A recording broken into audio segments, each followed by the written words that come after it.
Howdy, students. Humanities 2, Shasta College. As we trek our way through the humanities and the arts from the Renaissance to current. We're getting up there into currency. Anyway, hope you got my note last night about what to read, what to look for, start your discussion. What's your relationship to music? Do you have any? Discuss it up. Keep up on your journals. I think you have an essay due this week. Probably do one more essay next week, and then there'll just be the journals and one final essay. So we're getting close to the end, folks. The end is near, 1 month from now. So today we're into 20th century. We're well into the 20th century. Last week I talked about artists and painters and then playwrights of the 20th century. And today we're going to talk about music. And I'm only going to cover two elements of it today. I'm going to try and keep this short. But early 20th century music really couldn't be anywhere without the blues or jazz. And those are two American art forms. Yes, the blues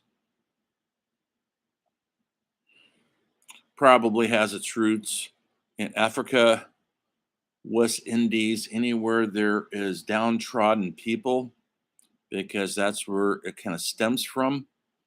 Believe it or not, the blues, the idiom of the blues, was actually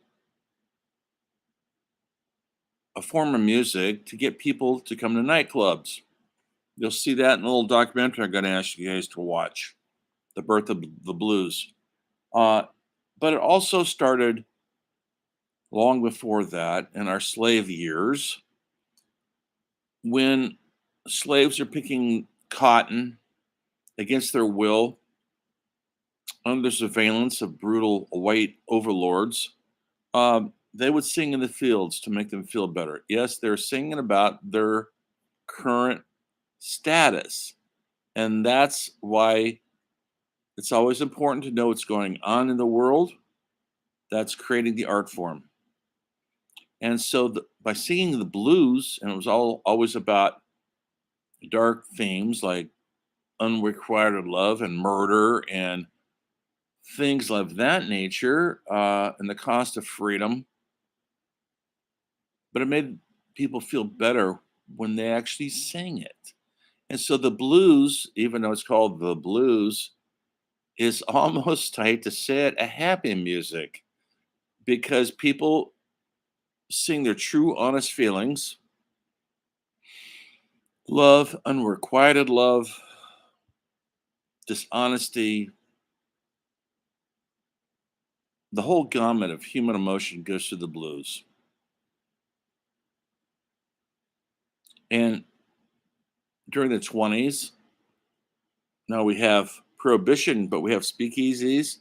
Well, blues was starting to creep up into the nightclubs, done by early Bruce Pratt people playing the blues for money in the clubs in the South mostly. There's elements of regional blues, Mississippi blues, Delta blues, Chicago blues, and it's all different. And it stems from the lifestyles and the life around the people making this music, singing what they see about, how they feel, the reality of life at that moment in time. That's how the blues is really, really honest that way. That's why so many people respond to the blues. And early blues practitioners, like Robert Johnson, so many I can't name, the very early guys, but a little bit later, Howlin' Wolf and Muddy Waters. B.B. King, of course, was more of a rock and roll person, but with blues inflections. Oh, I'm sorry. I meant Chuck Berry. BB King was the blues all the way. Never mind about that. But that's electric blues. We're not there yet. Right now, electric instruments aren't really haven't been really invented yet, and so people are playing acoustic guitars and washboards and upright, what they call double bass, acoustic bass, um, and that's what people are going to see in these clubs. Well, they had to mic these instruments so people could hear them. Um, they had microphones, so they were hearing the voice, and so they had to somehow amplify the instruments. And early electric instruments are starting to be developed. Not quite yet, though. They're mostly mic'd with a microphone that went out through a speaker system. So, and people who played the blues seemed to be living it. There was a lot of the downside of the blues would be heroin addiction. Not everyone, but kind of alcoholism. It was it was resigning yourself to a life kind of lived in poverty. It was definitely a black and white world. Maybe it still is, folks. And so the honky tonks and would pop up in Mississippi, Missouri, Tennessee, and there would be these nightclubs. There'd be some relief. You could go there and have some illegal bathtub gin because that's what they're making the gin in the bathtub.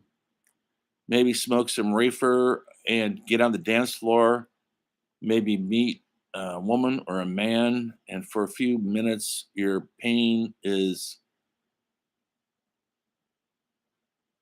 subsided for a moment. It's going to start the next day, though, when you got to go back to work and be treated like subhuman. And so the roots of the blues has that deep resonance of actually our inhumanity to ourselves. Hey, inhumanity to man is nothing new. We've been doing this since caveman times. That's what we do. We love to enslave people. The Romans had slaves from all over the country. They had German slaves, they had Spanish slaves. The powerful always have this desire to enslave people.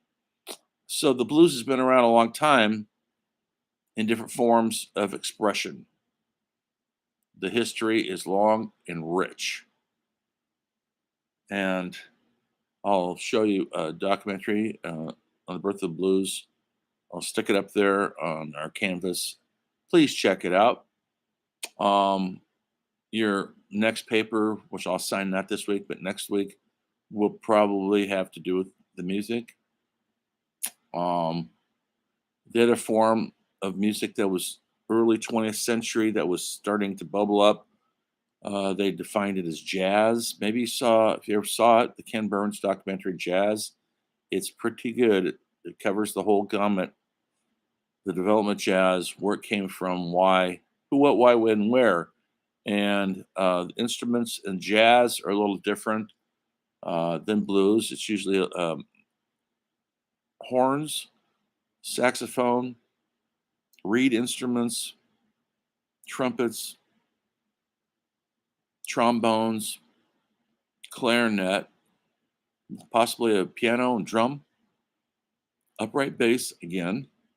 Drum and bass is usually the foundation, what they call the rhythm section, and it propels the music. And jazz really came into acclaim during the Prohibition era, what they call the Roaring Twenties, when they made booze illegal and that speakeasies were popping up, and they had usually have jazz bands playing, jazz singers. Billie Holiday, Ella Fitzgerald, uh,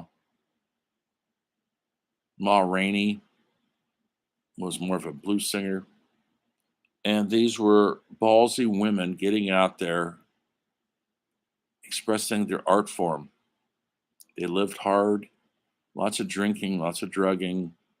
The party was on because life around them was pretty oppressive, and they could be free for a few hours during the night when they're singing, playing music in these speakeasies and nightclubs.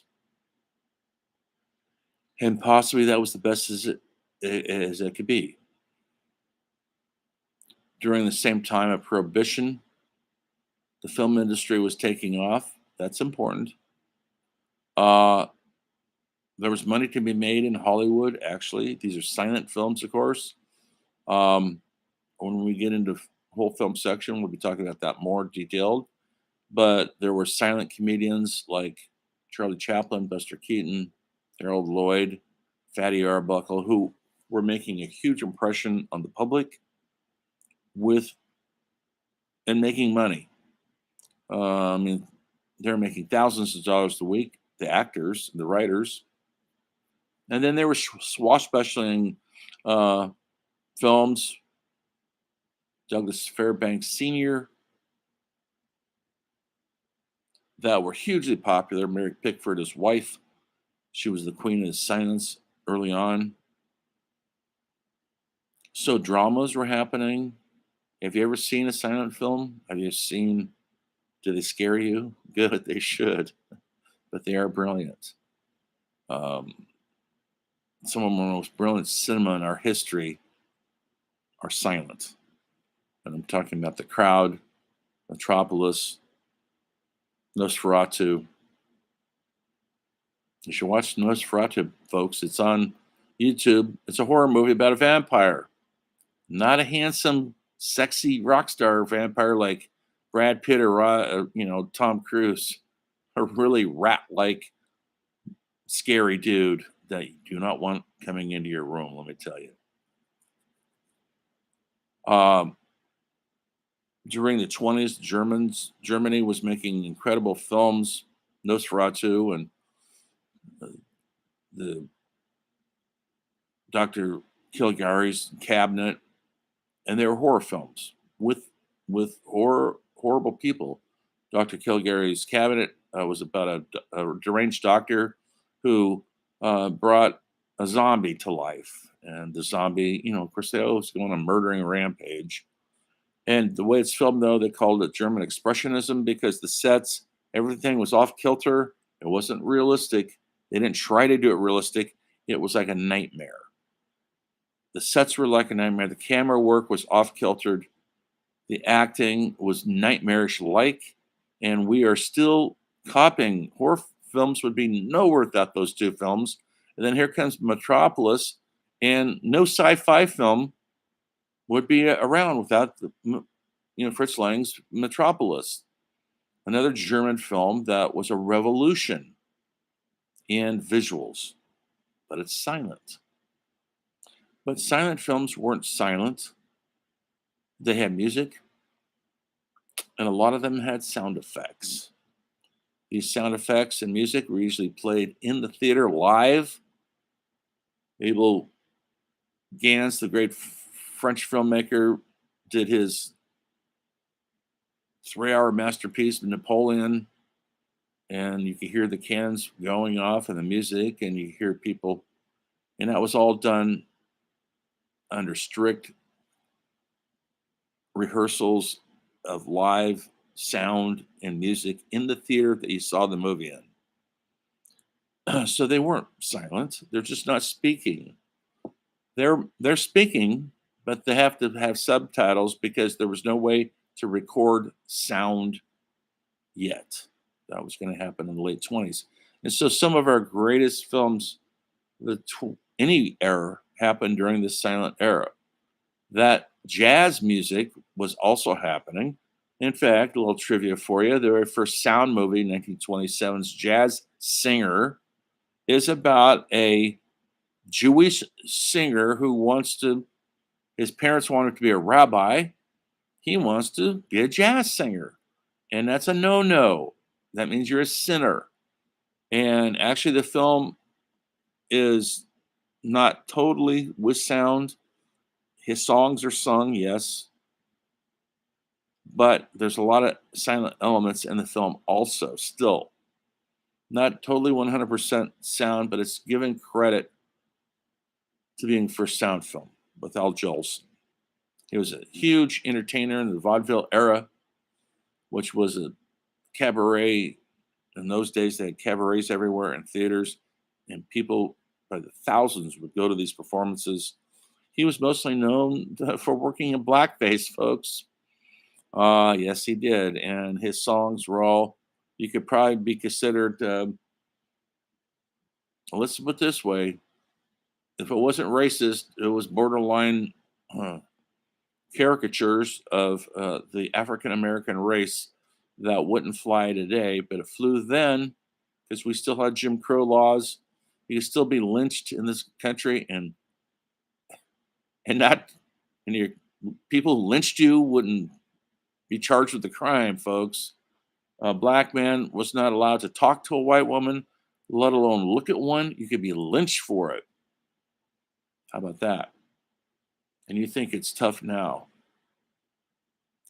I'm getting a little off track here, but jazz was the foundation for living for a moment in the best possible world that we had, and it was music. Because music goes through you. You don't have to analyze music. You don't have to be Mozart to understand music. You don't have to be a genius like Beethoven to appreciate music. If you feel it through your ears and it resonates with you, then you know what I'm talking about. It's the universal language. You don't need words. You don't need visuals. You just need sound. Created by human beings, by the way. We'll talk about computer music later, not today. So anyway, jazz. I'll post a little jazz documentary up there for you, and there were some great jazz artists as well as blues artists, uh, and it changed with each decade.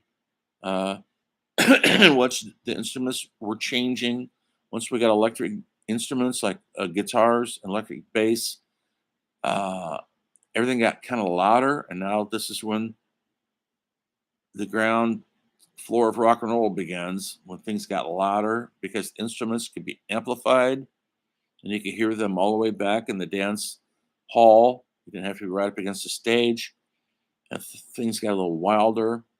And then the 30s, the 40s jazz was changing from what they call big band era music. During the 30s and 40s, World War II, that was, they called it the swing band era. Benny Goodman.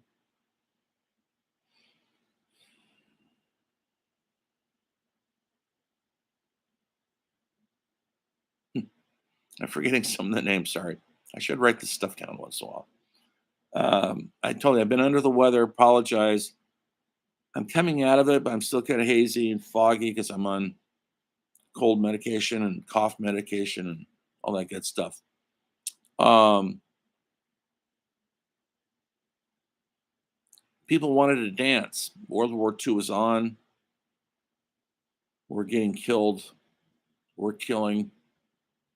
All the young men are going off to fight, either in the Pacific because we're at war with Japan, or in Europe because we're at war with Germany. It are troubling times for about 5 years in the United States, 41 to 45. They're rationing gas, rubber for tires, because everything had to go for the war effort. And so the music's going to reflect that. What do you want to do after you worked hard all day and you can't get sugar anymore and you got a sweet tooth going? Well, you go to the local dance hall, have a couple of beers, and dance to big swing music. It's verging on rock and roll because they're swinging, folks, because they're dancing. And dancing was an outlet. This is before we had the sexual revolution has not hit yet. That's going to be in the 60s. There's still, this is old fashioned America. You usually had to get married to have sex. And because there was no legal abortions, It's really risky to get pregnant. The only birth control we had was abstinence or condoms, and those are a drag, if you know what I mean. Although highly recommended, folks, a drag nonetheless. And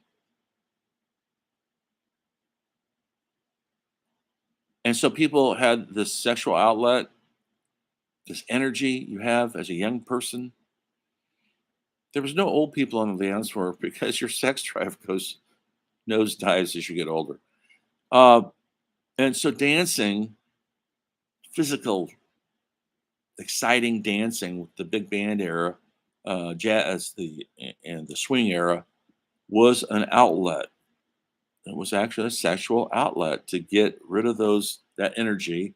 You could go home exhausted and still feel pretty good, and it was huge. And that was my mother and father's generation, and that's all my mother ever talked about was dancing. It was so important to that generation. My dad was off; they weren't married then, folks. My dad was off in World War II, um, but dancing was so important as a social construct that kept our country together as a collective. Watch old movies from Casablanca to any 40s movies. There's people in nightclubs are dancing. That's what they did. Now, that's to swing jazz. Then some revolutionaries like Dizzy Gillespie and Louis Armstrong and the great Miles Davis were starting to change jazz. They were starting to go in a different direction. They were masters of their instruments. That's funny. The three I mentioned are all trumpet players. John Coltrane and Charlie Parker were masters of their saxophones. And other people like Mingus and Charlie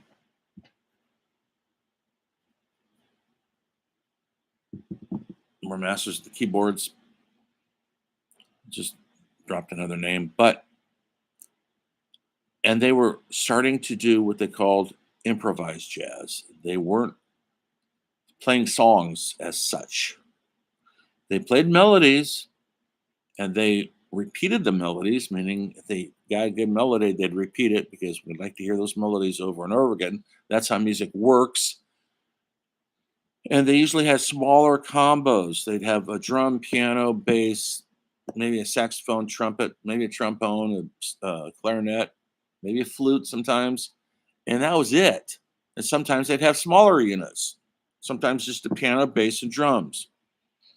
And people like Miles Davis came in and turned the whole world upside down with a new form of interpretation, bebop music. They referred to it, and made some of the most revolutionary albums in the history of music. I'll post a documentary on that too, so it'd be nice for you to if you could look at it. That came a little later though. This is the 40s I'm talking about now. His great albums were made mostly in the 50s. But the change was underway. African Americans are getting more rights. They could vote, they could get married, they could have credit cards, they could buy houses. Not everywhere though. They still had to buy in black neighborhoods. They still can only work usually in black neighborhoods. So cities were like a sanctuary for African Americans, and then the countryside was usually strewn with farmers. Uh, Blacks and whites were still not integrating. They were not. But music was bringing everybody together. Miles Davis worked with a white musician on most of his greatest compositions. Uh, so music brings all the races together. It's essentially colorblind. That's the beautiful thing about art, especially music, because films right now are still colorblind. Very few black people are in films during this time. It was still, they usually were relegated to butlers or maids or comic relief as a butler or a maid. somebody to be kind of mocked. And then things start changing in the 50s. We're coming out of World War II. We all fought together and we all died together. And movies were starting to change too, just percolating. And then we had African American movie star like Sidney Poitier, who just died this year, starting to make his inroads in the 1950s as a leading man, not just a side issue. And that changed the entire course of cinema. So as music's changing, cinema's changing, playwrights are changing. The modern playwrights like Tennessee Williams and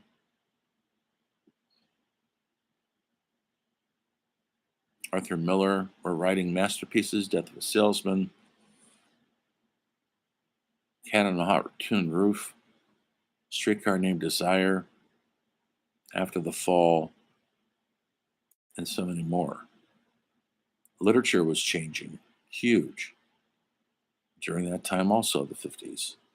I'm going to have a whole lecture on that, but not today, because I want to stay on music right now. Well, at least I'm going to stay on the jazz and the blues. Because next time I see you, we'll be talking about rock and roll, folks, and hip hop, how it's led into that. Do they get along? What do you like? It covers a large gamut. There's a large array of both genres of music.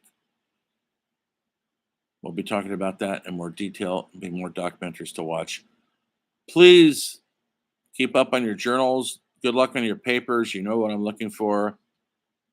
I will start feeling better soon, and I will see you in a day or two. The story of the humanities continues.